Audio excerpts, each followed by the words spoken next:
Le Parti pour la Renaissance nationale, PARENA, a publié un mémorandum, mercredi 3 novembre 2021, sur la crise institutionnelle et sécuritaire, dont le Mali est confronté.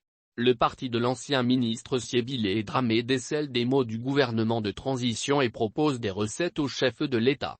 Intitulé Mémorandum sur la crise institutionnelle et sécuritaire, comment sortir de l'impasse?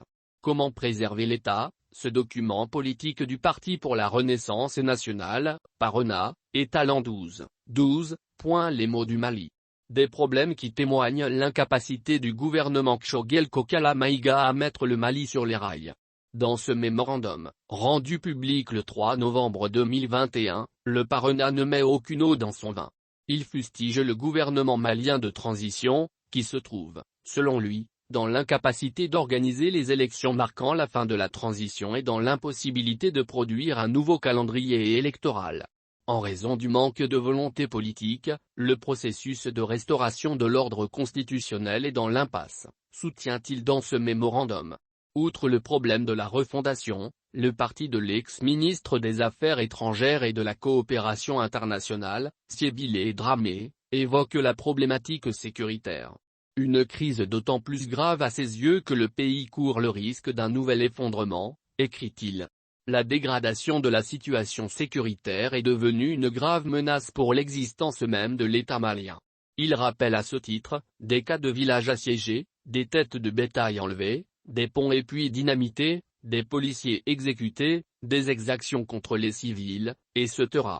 Une situation qui constitue un coup dur pour l'éducation en raison de l'accroissement accru du nombre d'écoles fermées, soit près de 1500 avant la fin de l'année scolaire écoulée dans les régions du Nord et du Centre. Vu l'éclipse de l'État, des écoles publiques de ces localités du nord du pays ont été transformées en structures d'enseignement coranique, déplore-t-on. Pour le PARENA, l'extension continue de l'insécurité illustre l'échec du gouvernement de transition que rien ne saurait cacher.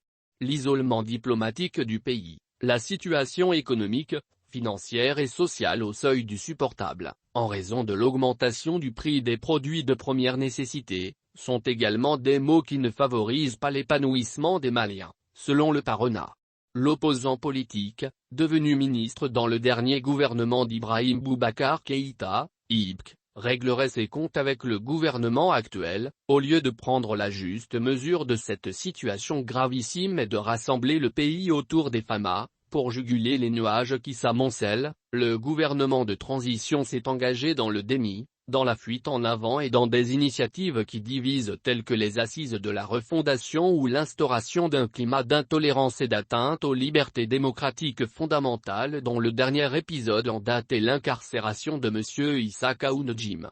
Dans son mémorandum, le Parti pour la Renaissance nationale exhorte le président de la transition, à prendre la juste mesure de la gravité de la situation en créant les conditions du sursaut et du rassemblement autour du Mali et de son armée, en renonçant à la tenue des assises de la refondation pour ne pas diviser davantage les Maliens autour de sujets comme l'accord d'Alger ou le découpage territorial, en destinant les milliards initialement prévus pour les assises de la refondation aux populations en détresse qui sont chassées de leurs terres et de leurs foyers par les groupes terroristes dans les cercles de Niono et Djenné, sur le plateau et dans le delta du Niger, en réunissant, dans les meilleurs délais, les forces vives de la nation pour dessiner une feuille de route consensuelle.